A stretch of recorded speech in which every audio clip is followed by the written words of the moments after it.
At the end of the Second World War, the Cold War had begun. The world lay divided between two great superpowers, the United States and the Soviet Union. It would not be a conventional war, with the two sides never directly fighting. Instead, it would be an ideological battle between communism and capitalism, the East versus the West, and the resulting struggle for ideological influence and power. Both sides would stockpile nuclear weapons, with questions over how to use, control, and eliminate them becoming central to the conflict. From Stalin to Reagan, from the arms race to the Cuban Missile Crisis, from the Berlin Wall to Vietnam and Korea, this is the story of the Cold War. At the end of the Second World War, Europe lay divided between two camps. The Soviet Union, the world's leading communist power, would rule over what would become known as the Eastern Bloc. After suffering almost 27 million casualties during the war, Soviet leader Joseph Stalin was keen to create a buffer zone against the West, installing communist governments across Eastern Europe. As former British Prime Minister Winston Churchill famously stated, "An iron curtain has descended across the continent." The United States, the world's leading capitalist power, also emerged as a post-war superpower. Its economy was thriving, and it had sole control of the most powerful weapon in human history, the atomic bomb, two of which President Harry Truman had dropped on Japan to end the war.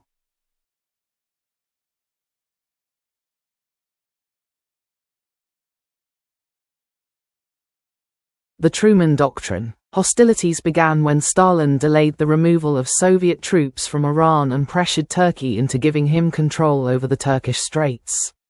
Wanting to stop Soviet expansionism, President Truman announced the Truman Doctrine, sending military aid to Greece and Turkey. It was a policy aimed at containing the Soviet Union and would become the basis of American Cold War strategy for years to come. This policy became known as containment. Fearing the spread of communism in Europe, the United States also introduced the Marshall Plan in April 1948. It was believed that by improving Europe's economies, communism would lose its appeal. The plan provided almost $13 billion in financial aid, encouraging economic integration and the promotion of free markets. Germany. Germany became one of the most prominent symbols of the newly divided world.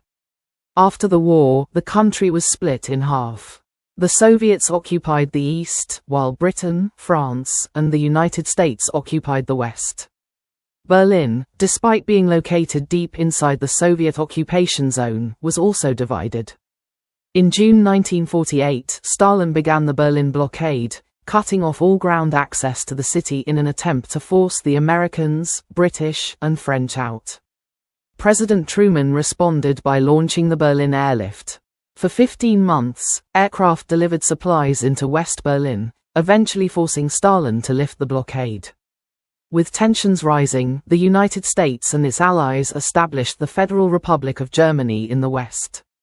The following month, the Soviet Union responded by creating the German Democratic Republic in the East.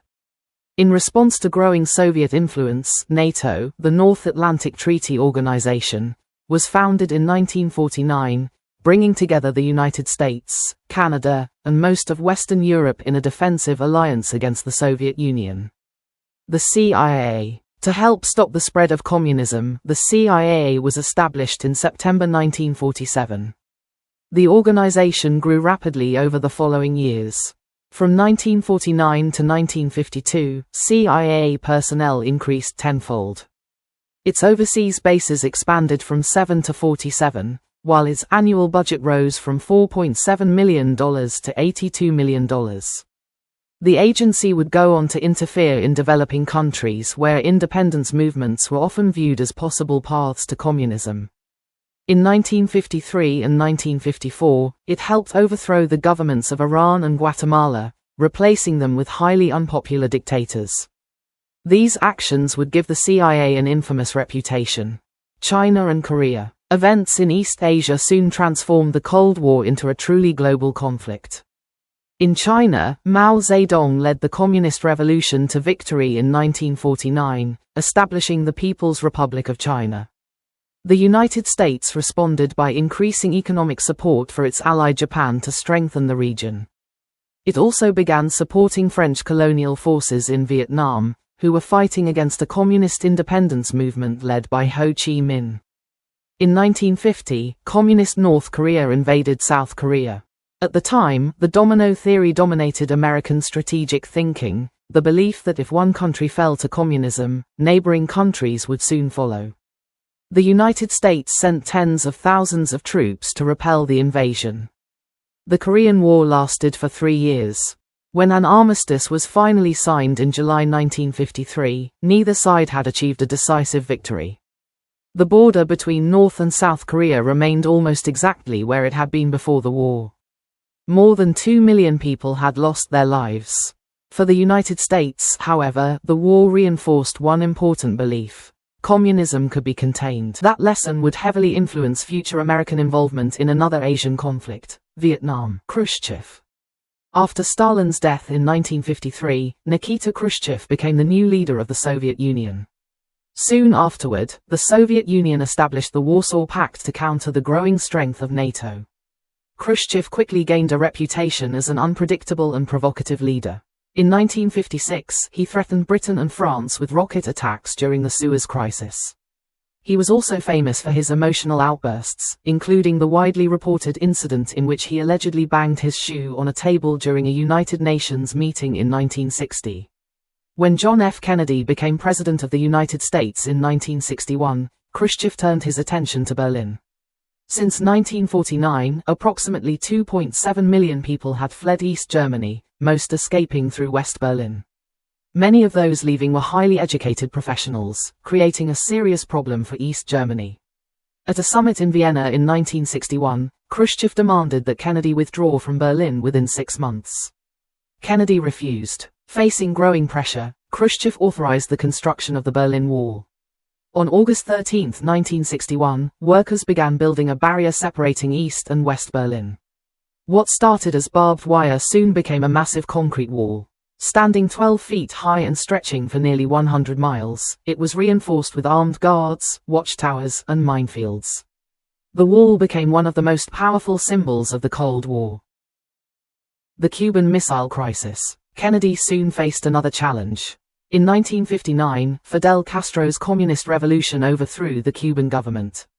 The new leadership worked to reduce Cuba's political and economic dependence on the United States and increasingly turned to the Soviet Union for support. Unwilling to accept a communist government so close to American shores, Kennedy approved the Bay of Pigs invasion. The operation relied on CIA-trained Cuban exiles who attempted to overthrow Castro. It ended in disaster. Within 3 days, the invasion collapsed, embarrassing the Kennedy administration. The failure convinced Khrushchev that Cuba needed stronger protection. In 1962, the Soviet Union secretly deployed nuclear missiles to the island. American reconnaissance aircraft soon discovered the missile sites.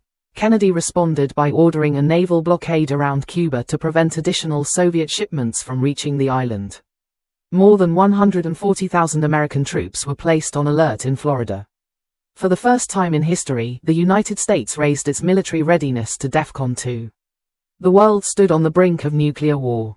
The Cuban Missile Crisis. Conclusion. While negotiations were taking place, a dangerous confrontation almost triggered nuclear war. American warships used signaling depth charges to force a Soviet submarine to surface after it had entered the blockade zone. Believing they were under attack, the submarine's captain ordered the launch of a nuclear torpedo. The launch required the unanimous approval of 3 senior officers. One of them, Vasily Arkhipov, refused to authorize it. His decision prevented what could have become a nuclear war. The following day, on October 28, Kennedy and Khrushchev reached an agreement. Kennedy pledged that the United States would not invade Cuba, while Khrushchev agreed to remove the Soviet missiles from the island. The Cuban Missile Crisis became the closest humanity has ever come to nuclear war. In its aftermath, both superpowers recognized the need for better communication. A direct hotline was established between the White House and the Kremlin to reduce the risk of future misunderstandings. Vietnam. The next major Cold War confrontation took place in Vietnam. For years, the United States had supported South Vietnam against the Communist North. After President Kennedy's assassination in 1963, Lyndon B. Johnson inherited the conflict. Fearing that abandoning South Vietnam would damage American credibility around the world, Johnson dramatically increased U.S. military involvement. The war soon became deeply unpopular. By 1968, large protests had erupted across much of the Western world. The largest demonstrations occurred in the United States, where many young people viewed the war as both unjust and impossible to win. Growing public opposition eventually persuaded Johnson not to seek another term as president. The war continued for 5 more years before American forces withdrew. Communist North Vietnam eventually captured the South. The conflict claimed the lives of more than 58,000 American soldiers, approximately 250,000 South Vietnamese troops, over 1 million North Vietnamese and Viet Cong fighters, and more than 2 million civilians across Vietnam, Laos, and Cambodia. Unlike Korea, the policy of containment had failed in Vietnam.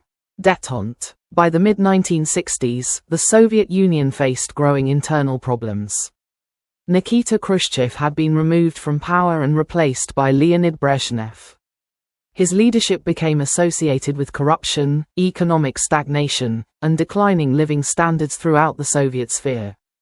Political dissent was frequently suppressed through military force under what became known as the Brezhnev Doctrine. Facing mounting challenges at home, Brezhnev sought a more stable relationship with the United States. Meanwhile, President Richard Nixon was also looking for a way to reduce tensions following years of unrest over Vietnam. In 1969, negotiations began on the Strategic Arms Limitation Talks, commonly known as SALT. The agreement froze the number of intercontinental ballistic missiles possessed by both sides.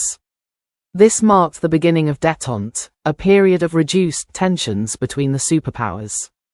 For nearly a decade, both nations attempted to limit the nuclear arms race and avoid direct confrontation.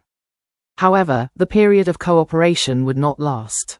Reagan. When Ronald Reagan became president in 1981, he believed the existing strategy toward the Soviet Union had failed. Détente was no longer working. The Soviet Union had deployed SS-20 missiles in Eastern Europe and had invaded Afghanistan in 1979. Reagan responded with a far more confrontational approach. He famously described the Soviet Union as an evil empire, and declared that democracy would leave Marxism-Leninism on the ash heap of history. Despite his strong rhetoric, Reagan believed that a world without nuclear weapons was ultimately the goal. His strategy was to pressure the Soviet Union into an arms race it could not afford. He argued that the Soviet leadership would eventually be forced to negotiate major reductions in nuclear weapons. This approach became known as peace through strength. A key element of the policy was the Strategic Defense Initiative, often nicknamed Star Wars. The proposed system envisioned using advanced technology, including space-based defenses, to intercept incoming nuclear missiles. Reagan understood that the Soviet Union lacked the technological and economic resources to compete on equal terms. As expected, Soviet leaders eventually returned to the negotiating table. Gorbachev. In 1985, Reagan met a new Soviet leader, Mikhail Gorbachev. Gorbachev would become one of the most significant figures of the entire Cold War. After years of economic decline and growing dissatisfaction across Eastern Europe, he concluded that major reforms were unavoidable. He introduced perestroika, aimed at restructuring the Soviet economy, and glasnost, designed to increase openness and transparency in government. He also recognized that the costly arms race was placing unbearable pressure on the Soviet economy. Between 1985 and 1988, Reagan and Gorbachev met 5 times. Each meeting built greater trust between the two leaders. In December 1987, they signed the Intermediate Range Nuclear Forces Treaty, eliminating an entire class of nuclear missiles. Within 3 years, more than 2,500 nuclear weapons had been destroyed. For the first time during the Cold War, both superpowers agreed to eliminate, not simply limit, a category of nuclear arms. The end of the Cold War. Gorbachev's reforms produced unexpected consequences. In 1988, he announced that the Soviet Union would sharply reduce its military presence in Eastern Europe. He also made it clear that Moscow would no longer use military force to keep communist governments in power. Across Eastern Europe, reform movements quickly gained momentum. In 1989, democratic revolutions swept through the region. Communist governments that had ruled for decades collapsed one after another. On November 9, 1989, the Berlin Wall, the most recognizable symbol of the Cold War, was opened. Crowds gathered to celebrate as East and West Berlin were reunited. The following year, Germany itself became one nation again. Finally, in 1991, the Soviet Union dissolved into 15 independent republics. After more than 40 years of rivalry, nuclear confrontation, proxy wars, espionage, and political competition, the Cold War had come to an end. The conflict never became a direct war between the two superpowers. Yet it reshaped international politics, influenced conflicts across the globe, and left a legacy that continues to shape world affairs today.